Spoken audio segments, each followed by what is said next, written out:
Hi friends, I just wanted to do a little video about living in beautiful places, and when the people who are from here, they don't realize how pretty it is that of a place they live. Like I don't know if the lighting is gonna show up so well, but it's so pretty here. This is Missoula, and sorry if the color's not that great, but it's so beautiful here, and yet most people are like visiting family in other parts of the state or the country, or they're inside, going to kind of deal with their stresses indoors with whatever distractions we use for those kind of things.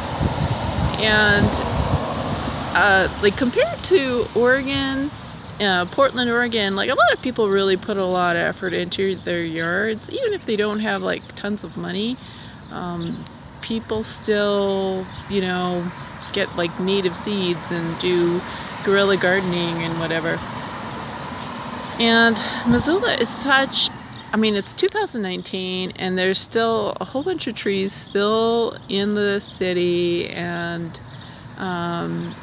it's interesting because there's not as many birds and insects here as other places that I've lived, and I don't know if it's because it's a drier climate, but in California and Oregon, and even where I grew up in New York City, it was pretty buggy.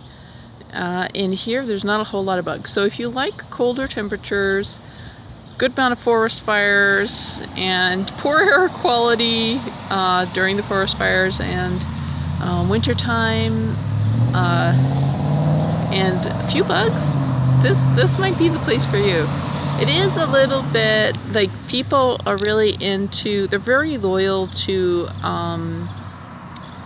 people who are from here, like the third generation Montanan. It's a big deal. I would say that the longer you're here, like Montanans love tourists. They're very, very, very friendly, very well adjusted around tourists. But if you're not like a millionaire, visiting your condo that you're here for a few weeks out of the year, they're not too keen about outsiders moving in, and it's really hard to tell.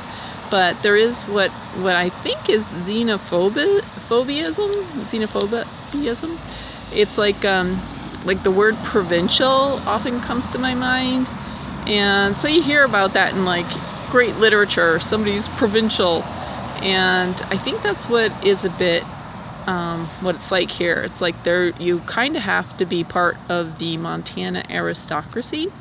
And even if you're from Montana, if you're not even from Missoula, like you're still kind of not quite in with Flynn, even if you are a Montanan. But it certainly helps if you're third generation Montanan. So, oh my goodness, like,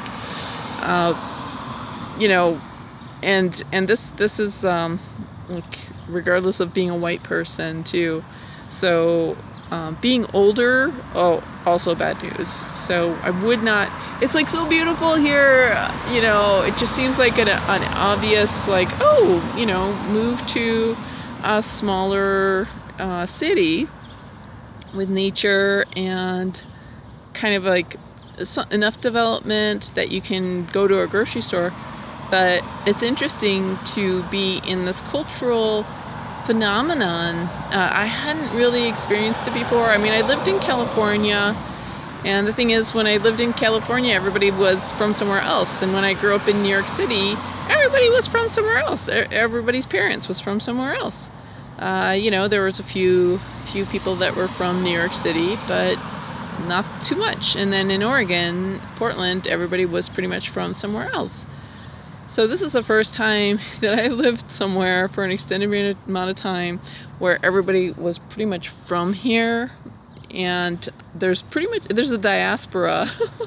Like, people will move here and then they're gone, and there's it's very challenging in terms of housing, and there's pretty much no work opportunities. It's very nepotistic here, and it's kind of like what you would assume like the South is. There's like, but it's not so much the good old boys club. I mean, I think with the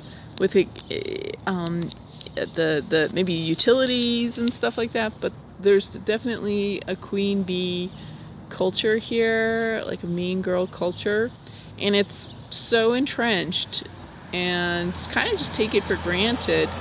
And when I bring it up to the friends that I've made who are from here, they're usually more mild-mannered women that I get along with, and they're like, "Oh, I thought it was just me. I didn't realize that it was like a mean girl culture. I just thought that people didn't like me, And so I'm really grateful that I've lived elsewhere, because this place is very hard on your self-esteem. And, I've been here 5 years, and and I'm looking forward. I hear that the economy is getting better, and so I'm just looking forward to opportunities to see where I can benefit the next city that I'm going to live. And I'm not sure where it is, because rentals are not quite so clear, but Missoula is definitely a very pretty place to visit, and I definitely just visit here. But yeah, it's interesting though that the people who do live here, they're not here that much. Like, I will be out because I bike, I walk, I take the bus, and like whole streets lights are out, and maybe everybody on that street is going to bed at like 7 o'clock or 8 o'clock. But I think a lot of people are out of town, and this is their second home or their third home. And yeah, it's definitely a different city, and it's great to experience different cultures. So I know what it's like to, I'm not gonna miss being in provincial France, or just where it's kind of like this aristocracy elite thing. And maybe because you do have to be kind of independently wealthy, or have supplemental income in order to make it here, because there's just not work opportunities. Like, the people who I do know that are working class, they're working 3 part-time jobs, and they're probably paying $600 for a slum to rent, and it's people don't really know how to share housing anymore. I've lived with all sorts of people, different ages, and it seems like people have become kind of neurotic or something, or antisocial. And I mean, maybe, everybody has their problems or whatever, but it seems like people are not aware of kind of community manners like they used to. Or maybe I'm just noticing things more. That's kind of the problem with becoming present and paying attention, and being here now, is sometimes you realize things that you never really noticed before, because you're just out of your mind, stressed out.